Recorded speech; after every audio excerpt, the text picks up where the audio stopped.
Yohana alikiri kabisa ya kwamba mimi sio Kristo, lakini anakuja nyuma yangu. Kuna mtu ambaye anakuja nyuma yangu ambaye yeye ni mkuu kuliko mimi, ambaye mimi sistahili kabisa hata kulegeza gidamu za kiatu chake.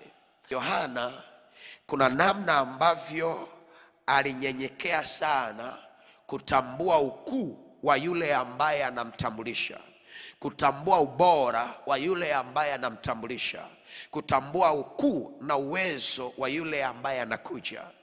Nisikilize mtu wa Mungu, unyenyekevu unaanza kwa kutambua vile ambavyo unaona wengine wako juu kuliko wewe, hata kama inaonekana kabisa umewazidi.